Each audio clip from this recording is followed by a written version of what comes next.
শরতের আকাশটা দেখো, পেঁজা তুলোর মতো চারিদিকে মেঘগুলো একদম ছড়িয়ে ছিটিয়ে আছে। দেখতে কি দারুণ লাগছে তাই না? একদম রোদ ঝলমলে আকাশ চারিদিকটা।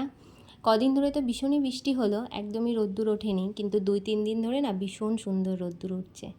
যাই হোক, হ্যালো এভরিওয়ান, গুড মর্নিং। কেমন আছো তোমরা সবাই? আজকে হলো রবিবার, বাজার করে চলে এসেছি।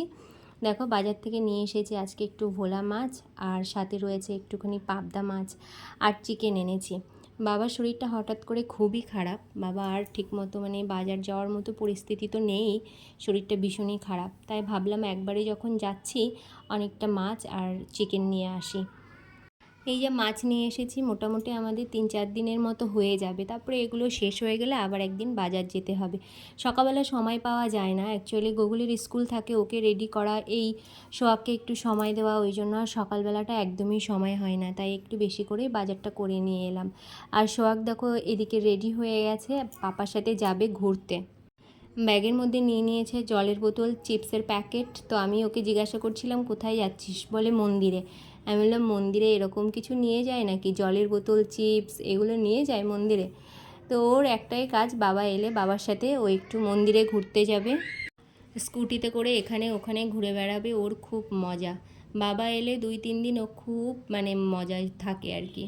আর এদিকে দেখো একটা ললিপপও নিয়ে নিয়েছে। আসলে একটু একটু করে খাবার ওর জন্য কিনে এনে রাখা হয় ঘরে, কখন কি বায়না করে বোঝা যায় না। এদিকে দেখো ওরা তো ঘুরতে চলে গেল, আর এদিকে আমি এখন সকালবেলা মোটামুটি সমস্ত মাছ ফাছ পরিষ্কার করে একটুখানি ব্রেকফাস্ট করে নিচ্ছি। আর আজকে ব্রেকফাস্টে 1 গ্লাস ছাতু ছিল। তারপরে যাব রান্নাঘরে। তো দেখো রান্নাঘরে অনেকটা রান্নাবান্নাই হয়ে গেছে, তো এখন চিকেনটাকে বসিয়েছি। আর মা ওদিকে দেখো অল্প একটুখানি কাঁকড়া ছিল, তো সেই কাঁকড়াটা একটু ঝাল ঝাল মতো করছে। খেতে কিন্তু দারুণ হয়েছিল কাঁকড়াটা। আর এদিকে দেখো চিকেনটাও মোটামুটি হয়ে এসেছে। আর ঘড়িতে এখন দুপুরে 1টা বেজে গেছে, আবার 3টে থেকে গুগলের টিউশন আছে। তো দেখো এই যে কাঁকড়ার ঝালটা একদম রেডি হয়ে গেছে। আর তার সাথে ছিল আজকে লাল শাক ভাজা আর চিকেনের ঝোল। এই সিম্পল মেনুই ছিল। খুব তাড়াহুড়ো করছিলাম, যেহেতু 3টে থেকে আবার গুগলের টিউশন আছে, ওকে একটুখানি খাইয়ে রেস্ট না করাতে পারলে না হয় না। আর এদিকে দেখো সোহাগের জ্বর হওয়ার পরে না তেমন কিছুই ও আর খাচ্ছে না।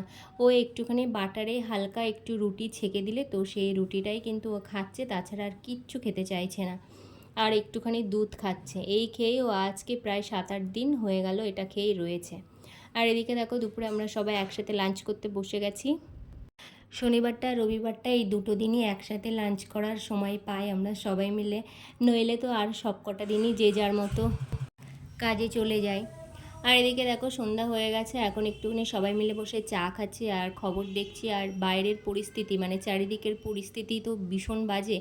তো সন্ধ্যাবেলায় করে মোটামুটি সবাই একসাথে চা খায় আর এখানে একটুখানি খবর শুনি।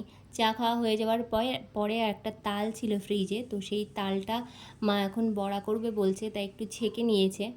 তো মাকে একটু এখন এটা ছেঁকে দেবো, দিয়ে আর কি রেডি করে দেবো বড়াটা, মা ভাজবে। একটা তালই ছিল, নষ্ট নষ্ট বলতে একটু শুকিয়ে শুকিয়ে গেছে। তো ভাবলাম আর এটা লেট করে লাভ নেই, নষ্টই হয়ে যাবে। তাই জন্য মা বললো বার করে এটাকে একটু বড়া বানায়। আর যেহেতু আমার বর বাড়ি ছিল, কালকেও আবার সকালে চলে যাবে, তাই জন্য আর কি ওর জন্যই বিশেষ করে আর কি বড়াটা বানানো। তো দেখো মাকে আমি একদম সমস্ত কিছু মাখিয়ে টাকিয়ে রেডি করে দিয়েছি একদম। মা ওই তালটা ছেঁকতে পারছিল না ছাকনাটা দিয়ে, তারপরে আমি আবার ছেঁকে দিলাম। আর এদিকে একদম গরম গরম তেলও বসিয়ে দিয়েছে। তো এখন বড়াটা দেখো মাই করছে, আমিই করি মোটামুটি তালের বড়া, তো আজকে মা বললে আমিই করি। তো প্রথম দিকে না একটু হচ্ছিল না, কালো কালো মতো হয়ে গেছিলো, তারপরেরগুলো হয়েছে। তো যাই হোক, ভিডিওটা আজকে এই পর্যন্তই রাখছি। যদি ভালো লাগে অবশ্যই একটা লাইক করো, কমেন্ট করো আর শেয়ার করো। দেখা হবে নতুন কোনো ভিডিওতে। তোমরা সবাই খুব ভালো থেকো। এই যে বললামই না তোমাদেরকে যে প্রথমের দিকে বড়াগুলো একদম কালো হয়ে গেছিলো, তারপরে কিন্তু বেশ ভালো হয়েছিল।